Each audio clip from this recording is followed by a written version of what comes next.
2016 Premier League champions visit the Valley on Saturday. Let's talk about it.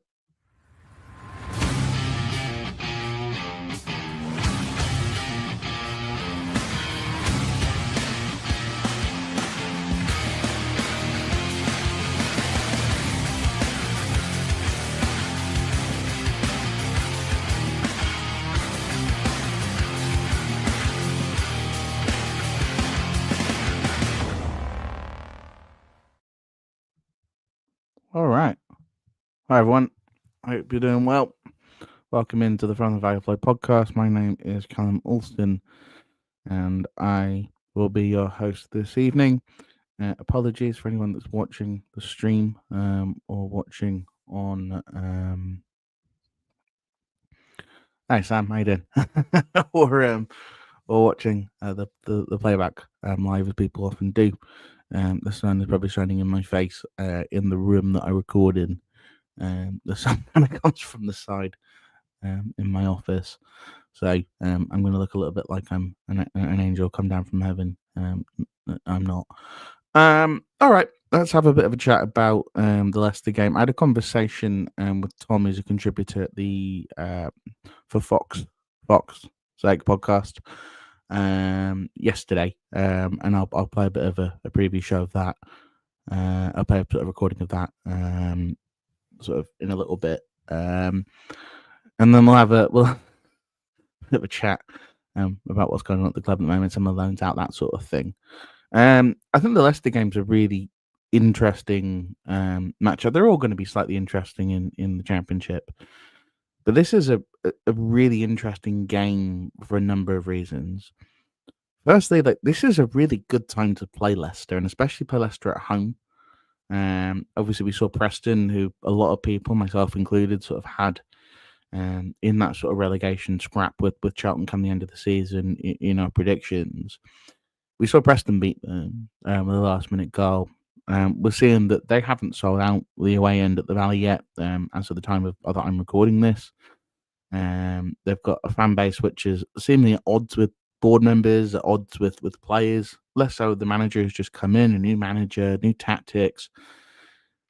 It's all a bit of a mess at the King Power. Obviously, they've got their youngster coming through, but even then, he's got.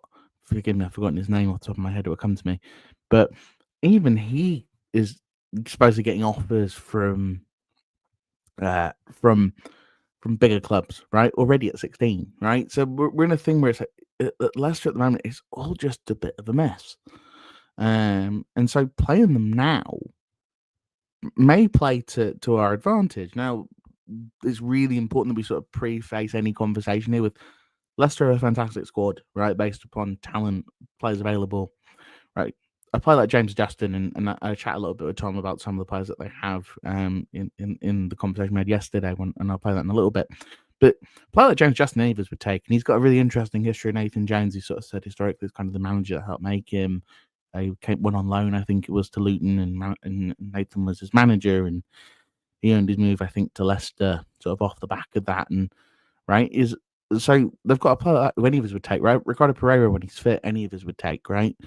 Although he's not really fit enough. I mean, a player like James McAtee, Ipswich are interested in, right? You look at Matt Davidi, he used to be on loan with us, I say in that conversation, as a youth prospect. He wasn't. He was on loan from Arsenal at Charlton, bit in and out, bit of a inconsistent footballer, but a lot of talent there, right? For two, I think any of us would take, right? I know El Canus is off to a club in Croydon, whose name shall not be used on this podcast. But, a player like that, having that sort of quality in the squad, right? The goalkeeper is an interesting one. They brought one in. He had a bit of a howler last week. Maybe some weaknesses there, but, Gianni Vestergaard, right? That's a Premier League centre-back. And how great he's been, I don't know, right? But that's a Premier League quality centre-back, right? Wout Faces and we have a long conversation about that with Tom. But Wout Faces, as much as he looks like Sideshow Bob from The Simpsons, is actually is in the Belgium squad, right? Like, they've got talent all over the place. Leicester, player like Samare, right, is a really talented footballer, and it just hasn't look like working, right? And it hasn't looked like working for 18 months, right? In the Premier League. I mean, even before that, people forget that Leicester sort of fell off a cliff at the end of the season. They won the championship, right? And they'd built up such a cushion that they were able to hold on. But they had a huge lead going into that January window, I think it was, and in the end, they only won it with a couple of games spare. So you look at Leicester and you go, it's probably closer to 2 years since they've been the Leicester that we all kind of think of, right? They've lost players like Jamie Vardy. They're going to lose El Khanis. And you're just they've lost Hermanson in goal, right? And you kind of look at that squad and you go, yeah, it's a great squad, but it's lost a lot of talent and it's a bit of a mess off the pitch, right? They're likely to face some sort of points deduction, right? The EFL, I think, wants to make an example of them. They came up with a pretty nifty loophole to avoid the rules where they sort of said, actually, you can give us the punishment, but we're not in the EFL anymore. We're in the Premier League. Well, the EFL said that those sanctions are going to last. The charges are going to last for 2 years, and so when they got relegated back down, they've not really been able to spend. It's just all a mess, right? Some I mentioned talented players, right? Luke Thomas, I like Luke Thomas. I've always kind of liked Luke Thomas. Oliver Skipp, right? Oliver Skipp, decent player, maybe not worth the price they paid him in the Premier League, but a decent footballer, right? You look at Harry Winks, a decent footballer, right? Like, there's not many players in that Leicester. Jordan Ayew is a good player, experienced player, experienced forward. Maybe not quite as clinical as I like to think, and the fact he also played for that club who shall not be named, doesn't sort of doesn't endear him to us. So you know that he'll be the one that scores the winner, I'm sure. But these are all good players that I've mentioned, right? In terms of footballing quality.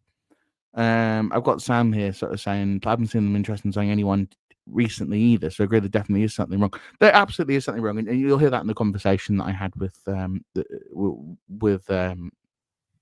Leicester fan. There's a lot that isn't quite right at the King Power, and I think there's a lot that we can probably take advantage of on Saturday. But I wanted to preface it by saying that's a really good squad, right? And player for player, it's definitely a better squad than ours in terms of pedigree, in terms of experience, in terms of quality on their day.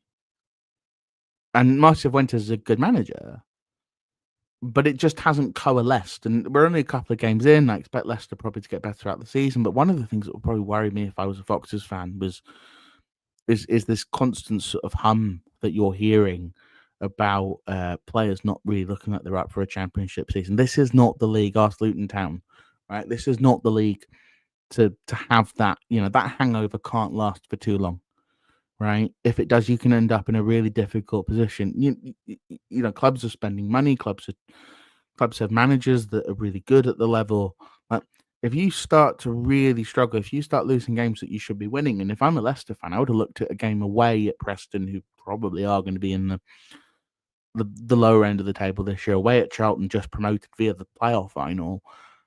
And then you look at a game against Birmingham to promoted. I know Birmingham are a bit funky in terms of how much money they spent and all the rest of it, but they just promoted. And you go, most seasons I'd expect to get, if not maximum points out of that close too. And I think there's a very real possibility they come out of all of those games with, 3, maybe 4 points? That's mad when you think about it that way. Leicester play a 4-2-3-1. Be interesting to see if, from a Charlton perspective, Sam's a really good point. They'd be bottom right now if both Sheffield clubs hadn't been so poor.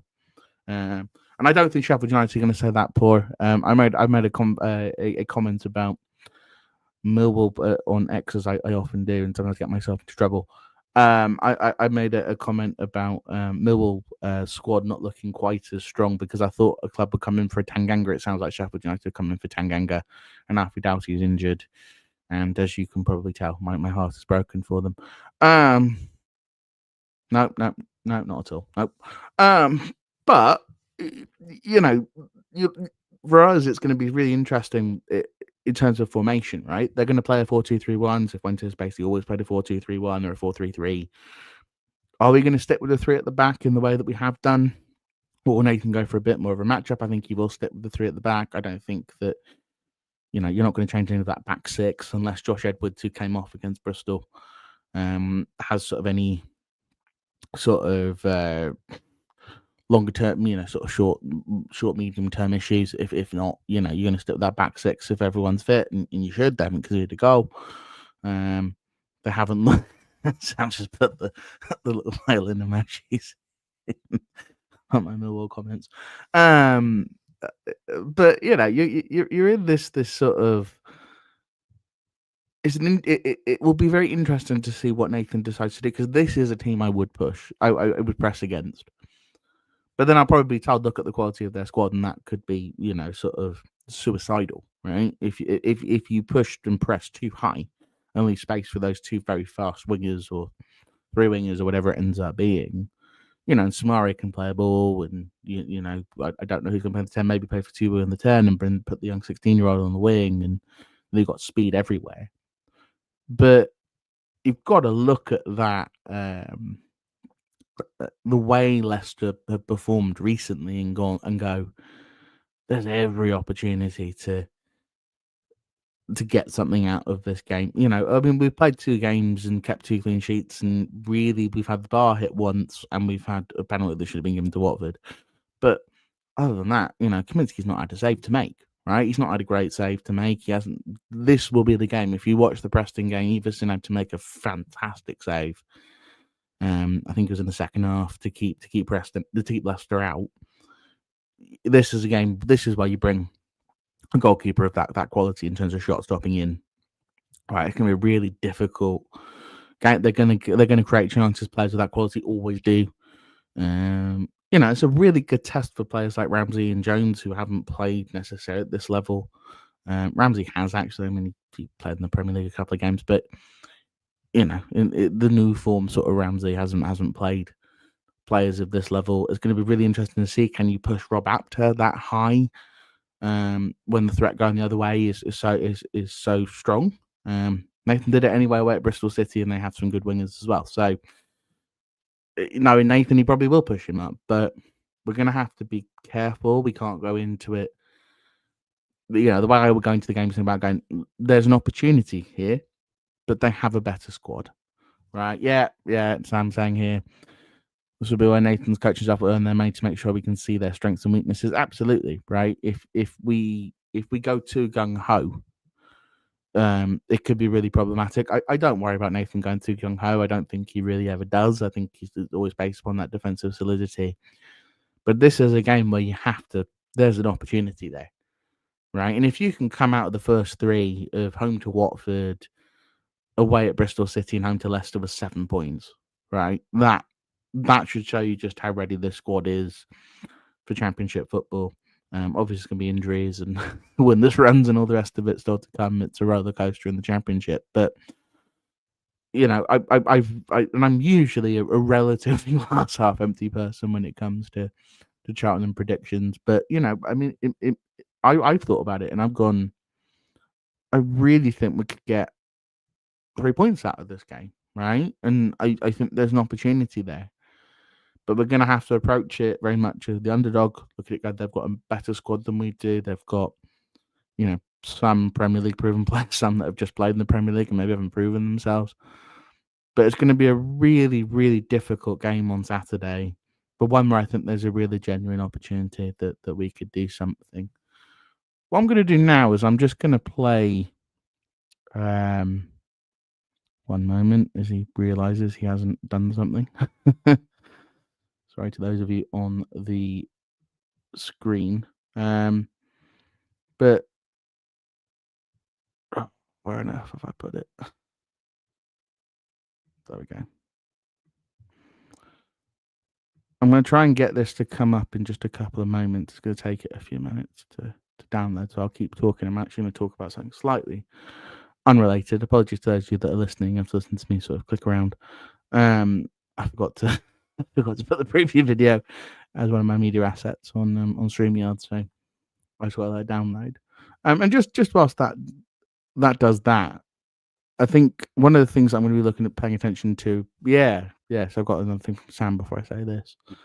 If we get 3 points, definitely make a massive statement. I think it is a massive statement, right? And this is a real scout. This team that won the Premier League 10 years ago, right? This is the when they were last in the division, they should have walked it a lot more comfortably than they ended up doing.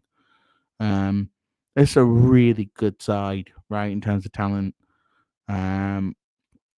But it's a game where you got to look at it and go, I think there's an opportunity to win this game if we show up, if we are, as Nathan likes to put, the best versions of ourselves. The other thing that I'm going to be really paying attention to this week is, and something I've ended up kind of being one of the people pushing, is the concession stand supposedly hired. And forgive me, I've forgotten exactly who the user was saying that we've hired about 70 new staff to do the concessions. But badly needs to be sorted. I watched the director's stream last week, and maybe it was the week before, and especially Gavin was not happy about what had happened. It's been getting progressively worse. Do I think 70 staff is going to solve it? I don't know. Somebody was mentioning the taps. I think they're probably right. There's a lot of foam that comes out when they're pouring the beers and all the rest of it. But it's going to be really interesting to see what happens in terms of that, and I hope that it improves. I really hope that it improves. I really hope that that we can. I don't ever think that Gather and Gather are going to be a great company in terms of this. They've proven to be pretty incompetent over multiple seasons. But to have something that's functional, so we don't have to go at 37 minutes to get a pint, or in my case, to go up at 35 minutes and get 3/4 of a pint. At ridiculous prices would be good. What I'm going to do is, and I'll do this next week, if this is kind of finished thing, is that I will have a conversation do a really short show during the international break, talking about tickets, Valley Gold, loyalty points, and what's going on. The QPR game specifically is really difficult. There was never going to be enough tickets, and there's a lot of people who are moaning that just haven't been to enough games to qualify above everybody else. But there are some challenges with things like Valley Gold that I think probably need to be discussed. So I'll do probably a short 10-15 minute conversation about that during the international break. Right, I'm going to play this conversation I had with the For Fox Sake podcast. I'll be really careful what I say there. But yeah, so I'll play that now, and then we will have a when it loads, and then once I've done that, we will have a. I'll come back and say goodbye, and then I'll be streaming probably on Sunday. Not sure what time. It depends what I do after the game. I need to recover in the morning. But I'll do it at some point in the afternoon, probably similar to last week, about 3:00. But I'll have that conversation. I've got a quick one from Sam to prepare this. But I feedback on the Q&A and the directors meeting. What happened in our first game? Do you feel that they may cancel the contract? I think it's a very real possibility. I think that's what they were kind of getting at. How you replace it, I'm not sure. I do know from some people that I've talked to that the frustration, the annoyance, the anger, it goes all the way up to ownership level, and they want it to be sorted. All the owners are due to be here for the Millwall game, and it will basically have to be sorted by then. So we will see it. We can discuss it more on Sunday. But here's my conversation with the For Fox's Sake podcast, and I'll talk to you in a few minutes.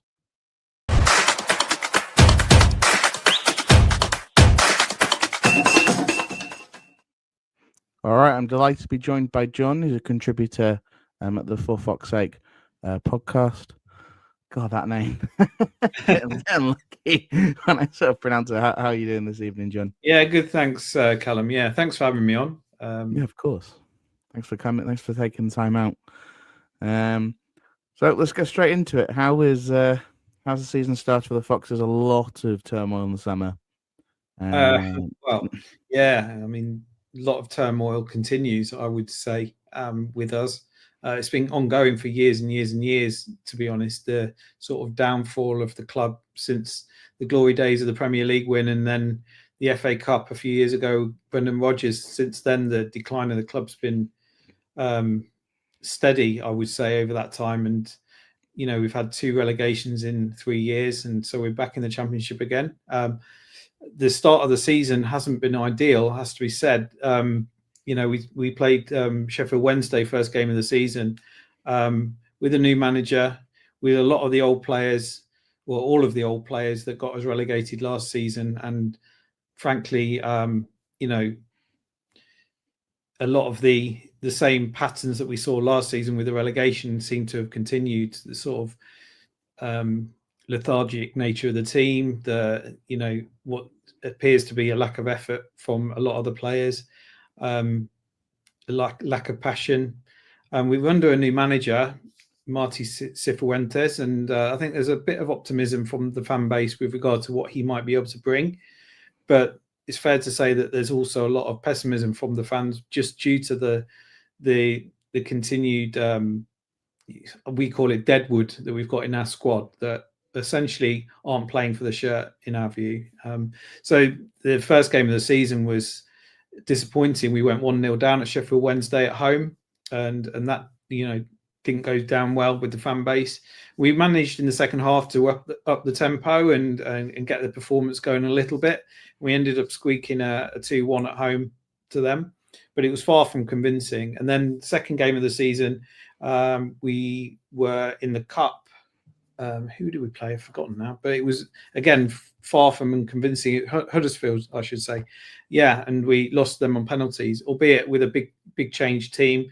We put a lot of the youth players in for that game. However, unconvincing again. And then the last game against Preston was, quite frankly, a horror show. In all honesty, again, lots of complacency on the pitch, and the players not really playing for the shirt, it seems. So yeah, it's not a happy camp at the moment in Leicester. It has to be said, a lot of the fans are very disillusioned with the team, and all of the players that got us relegated last year are still there and still underperforming. So it's a bit of a sorry state, I would say.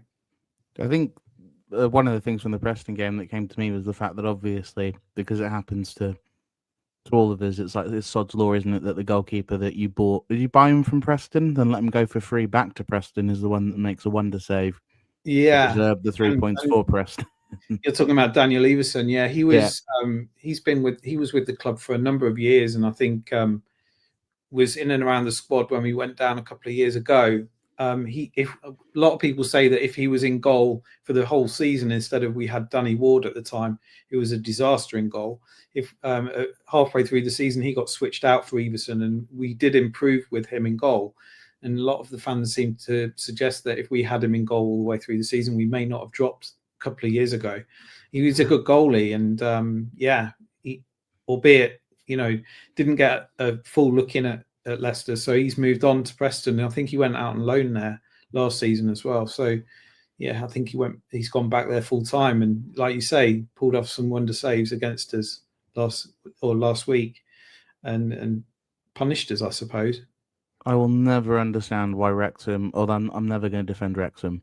I will never understand why Wrexham have made the decision to swap out Arthur Okonkwo as one of the better keepers in League One last year for Danny Ward, who, of course, they're terrible mistake on the weekend. They're really going to learn. And I think they are starting to learn. I think he had a couple of howlers on the first game of the season, didn't he? I think it was dreadful on Saturday as well. It was considered an absolute awful near post goal. And they've taken Connor Cody from us as well. So, that's happy days from our point of view. We were happy, I think, to see him go as well. So, yeah. A player that Charlton fans will know from you guys as well is, I always pronounce it wrong, but I'm pretty certain I'm right here. Steffi Madavidi. That's right. Our former academy graduates, I'm almost certain.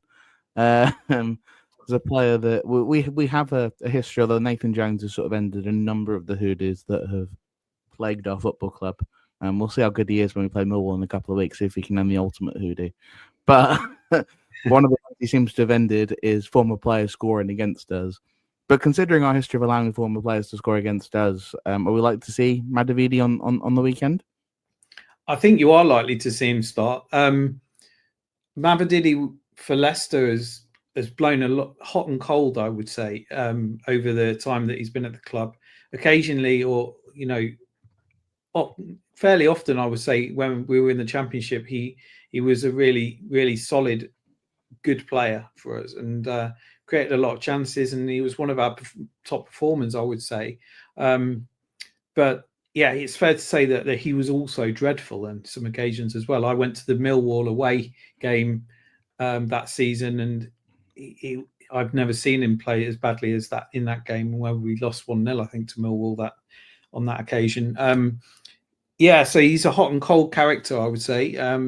He's likely to probably start, I would say, on Saturday. However, we have got a young up and coming 16-year-old called Jeremy Munger, who came on. I was going to ask you about him. Yeah, and he plays in the same position. And it's fair to say that when we've seen him come on, he's done a lot more for us than Mavididi so far this season. So I would say it's probably a little bit early to see Munger start.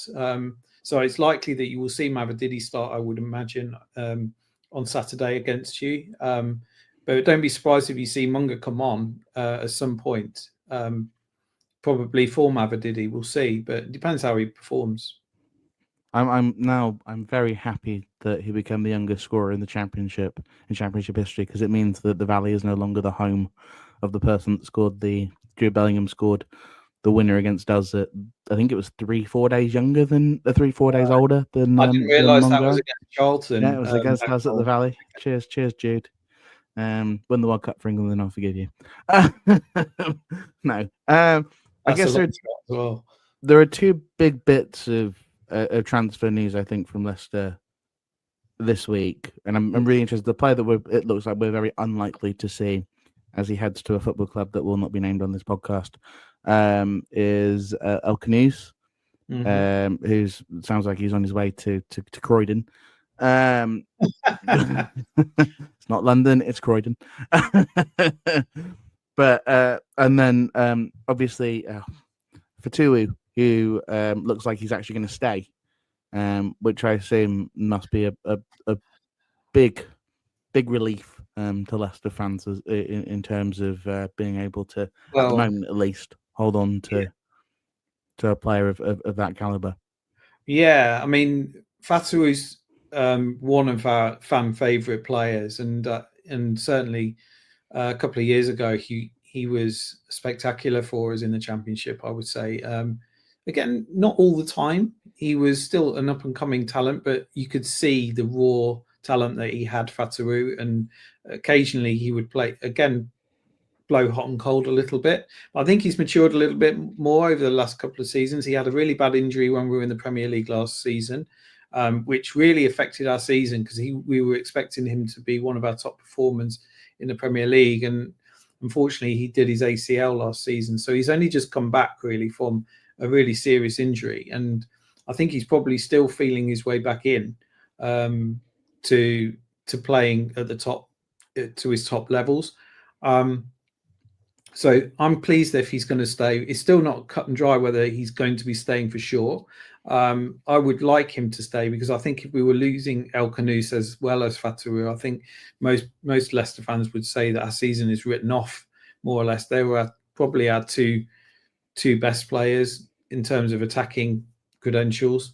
El Canoes, I would have liked him to have stayed, but if a player's ready to leave, then I think it's better that we let him go and we try to reinvest the money, try to get someone else into his position and move on. That might be my take, but I'm glad that if Fatu stays, I think he could be one of the difference makers for us this season. Yeah, I mean, I think probably I've got two more questions about players, and then I'll ask a question I ask everybody on the podcast. The first one is, can you please explain Wout Feist to me? The guy looks like Sideshow Bob running around out there. For some reason, I do not understand this footballer. I'm like, he has all these qualities. I'm someone that's watched quite a lot of French football in my life, and when he was at Reims, it was Reims he was at. He looked all right, but for some in English football, he genuinely looks like Sideshow Bob out there. And I know he scored the goal, that first goal, and he seemed to shush your own fans. I know that he's faced criticism for mistakes made in the Premier League, but I do not understand this footballer, and it's a personal question. It's not for the listeners. This is for me. I don't understand. Is he a dreadful footballer? Is he a good footballer? I can't seem to make heads or tails of him. Well, you want my view on Walt Fass? Yeah. Is when we signed him for about 6 to 8 games, he looked pretty good. He looked motivated. He looked like he was going to put a shift in. He looked like he would get himself about a bit and put a tackle in. But as time's gone, after those sort of first 10 games, it's been clear over a period of time that David Luiz is a fair comparison as well in terms of a centre-back. He's a bit calamity. His positioning, how he's in the Belgium squad, baffles me. I'm surprised that they haven't got anyone better than him because, it's fair to say that he's one of the players that I think Leicester fans want to see leave the club. I think over a period of time, he just struts about with the sort of what seems to be an arrogance about him that thinks he's some sort of Franz Beckenbauer or something, and he makes gestures that are just not necessary, and he seems to have this arrogance that he seems to be this sort of all-conquering kind of centre back, which he's far from. His positioning's awful. He has mistakes in him. He's a bit of a calamity defender, really. And over a period of time, I think he's worn the Leicester fans down to a point where he, rightly or wrongly, he gets booed when he comes on the pitch now by the Leicester fans. And the gesture that you're mentioning about against the Sheffield Wednesday that we played the other week, he sort of cupped he scored and then he cupped his ear to the crowd, as if to say, what are all the boos about? Well, frankly, the boos are from all of the water under the bridge that's happened with him over the last 2 or 3 years, and the lack of effort and the lack of applying himself in games where he looks like he's trying to, he's got the arrogance of Franz Beckenbauer, but the application of, a player far less capable. Charlie Kirk, if you want to chant. Yeah, I'm trying to think of an example, but and so he's not a fan's favourite by any means, and it's a player certainly that I would personally like to see leave because I don't think he's playing for the shirt. I don't think he's there for the paycheck. And if he was, and there's always murmurs when he goes away for Belgium that he's not happy and he wants to move on. If he's not happy, then he should leave and go and find a club that he wants to play for. It's money, isn't it? He's on a Premier League wage. He seems like a bit of a bad egg, and he's certainly one of those players. And we've got quite a few of them, frankly, in our squad that are just there for the paycheck and are running down their contract and are not playing for the badge at all. That's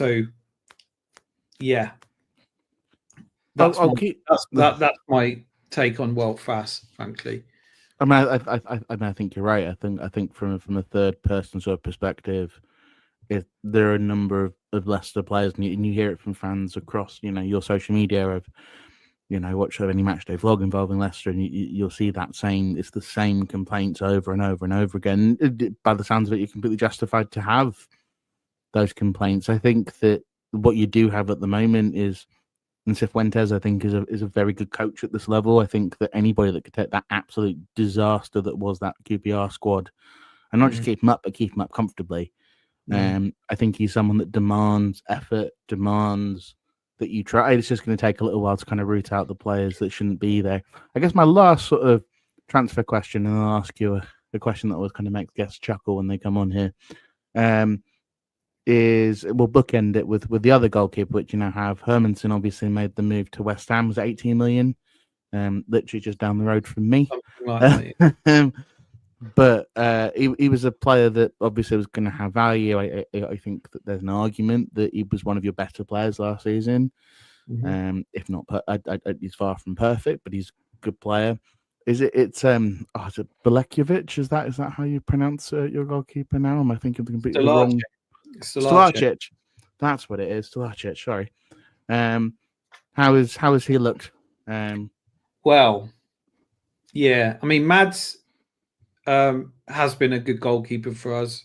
In the Championship under Enzo Maresca, he looked really, really good. He was a good goalkeeper. He was able to distribute the ball well. He was a good shot stopper. And then he got a bit injured, I think, last season, and he was playing with an injury for some of the time. And so he wasn't at the levels that he was at the Championship, albeit he was playing in the Premier League. So you wouldn't expect him to look at the same level at that level that compared with the Championship. But saying all that, he did drop his levels, I would say, last season. So for me, I was happy to get the money for him and let him move on. Again, if he was ready to go, let's let him go and get the money in for him. Because Jakub Stolarczyk, I think, by all accounts, is a more than capable number 2. And I think when Mads was a bit injured last season, we did see a little bit of Jakub Stolarczyk come in for him, and he did as good a job, I would say, as Hermanderson had done. So we were all sort of saying, yeah, we've already got a number 1 in the waiting, so we're happy to let him go. Having said that, Stolarczyk he had a clanger against Preston last week, which wasn't all that great, and so he hasn't looked convincing either this season, but nor has the whole of the Leicester team, frankly. And I think that as the season beds in, I think we'll start seeing Jakub Stolarczyk become more consistent and really show his proper colours as a proper good goalkeeper, certainly at this level. So I've got no qualms with letting Mads go. And I think that Jakub Stolarczyk will be absolutely fine for us as well this season. Perfect. I'm going to ask you a question that I ask everybody before we do a little prediction, which is James Justin about to go up against the manager who he himself said basically helped make him. Obviously, Justin went to Luton under a certain Nathan Jones. As we have Nathan Jones, and because it's quite funny because he likes riling people up, I always ask everybody that comes on the podcast whether historically Nathan Jones has decided to irritate, rile, or annoy Leicester fans at any point. I can't remember a time when he has. I don't think actually you played him very often. I think maybe a couple of times, maybe when he was at Stoke. But it's been it's one of the things I always ask people: what's your perspective on having on having our favourite Welshman back in the second tier?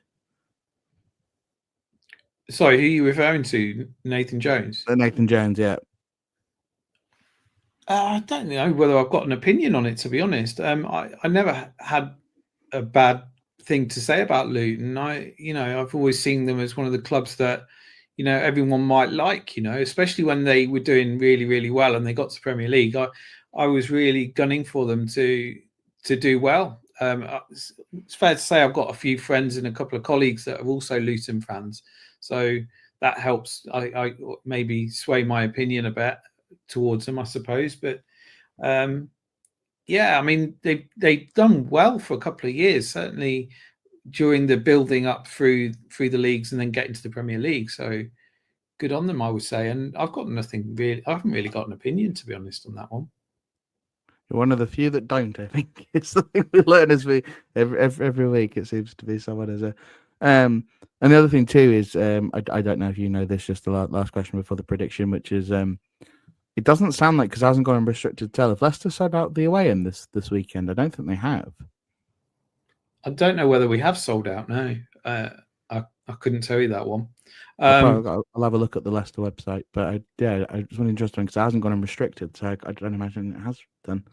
I mean, we normally get a decent following away from home. That's fair. It's fair to say. And the fans, we do have a massive away end. I think it's basically 3,000, so it's a big, a big stand. I couldn't say, but we normally get a good following away from home, so I wouldn't be surprised, even if it isn't sold out, that there's a good showing turn up. Absolutely. Having said that, there's a lot of fans that aren't happy as well, so I wouldn't be surprised if a few decide not to travel. Some of the, but who's to say, to be honest?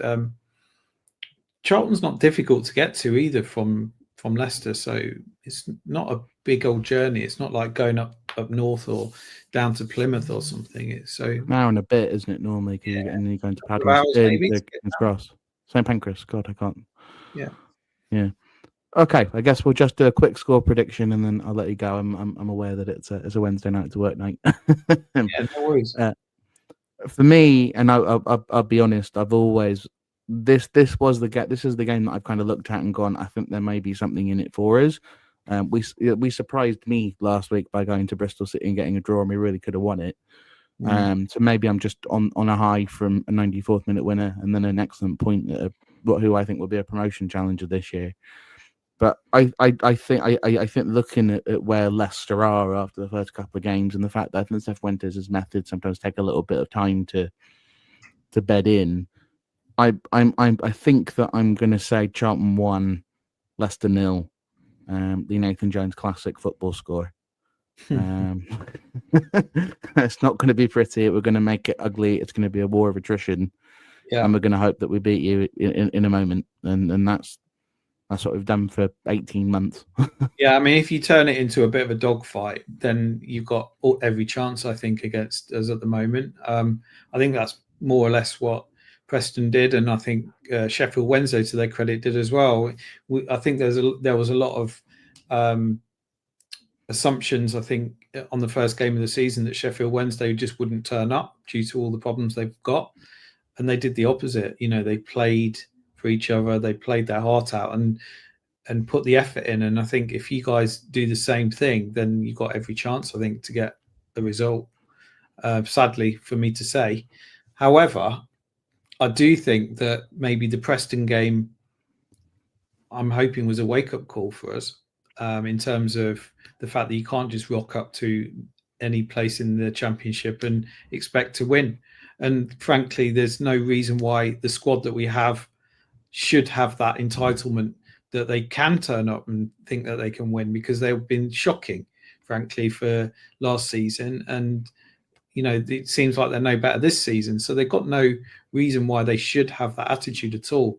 So I'm hoping that another week under the belt with Cifuentes and getting a bit more work done on the training pitch may have turned our season. I'm hoping that that's the case, that some of the squad sort of wake up a little bit and realise what's required at this level, that you've got to turn up and you've got to battle. So let's see what happens in that regard from our perspective. I wouldn't be surprised if it's the opposite and we see the same thing again. We turn up and we're lackluster. However, I think that it's fair that we could probably get a point against you, and I think I'd probably be happy with that. I think most Leicester fans just want to see the team turn up and actually put a shift in. If we see that, then there's a chance that we could win it as well. So I think there's all options on the table for this one. I'm really not sure where it could go. It all, I think, depends on the attitude that we turn up with, frankly. And if you turn it into a dogfight, then you've got a chance to nick the points, I would say. But I think I would go for a draw. I mean, I think if we turn it's Nathan Jones, he will turn it into a dogfight. There's no way around that. It's just his nature. But I think the counter argument you make, I think, is absolutely true. I think that, you know, maybe last weekend was a wake up call. Though I guess the argument is there've been many wake up calls that haven't been heeded at Leicester over the last year and a bit. Yeah. And the other thing is that you do have an excellent squad for this level, right? You do have some fantastic players. And so yeah, the jury's out on that one. Well, I think there's probably 5 or 6 Leicester players that a lot of us would, you know, James Justin, most of us would take, you know. Fast, definitely not. I had to do that one too. I apologize. Yeah. But thank you so much for your time, John. Especially no problem at all. And all the best for the rest of the season, and hopefully we'll see you up at the King Power. Is it March next year? I think March or April. You've done your research ahead of me. I'm not quite sure March or April. KP. But yeah, I'm a season ticket holder, so I'll definitely be there to watch the Charlton game whenever it happens. Perfect. Have a lovely rest of your evening, John. Thank you so much. Yeah, take care. Bye-bye.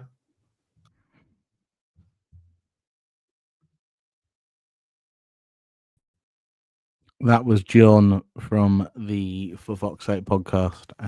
Thank you to him for was a really interesting in-depth discussion about what's currently happening at Leicester City. And as you can tell from that, I think it backs up what I've been saying throughout the podcast, that there are some real problems at Leicester at the moment.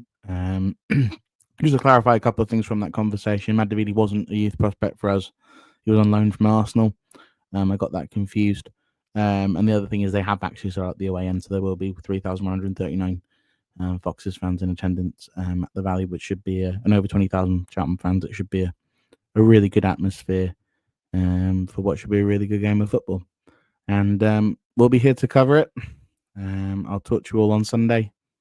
And here's hoping we pick up 3 valuable points and get our biggest scalp, I think, in outside of cup games in a very long time.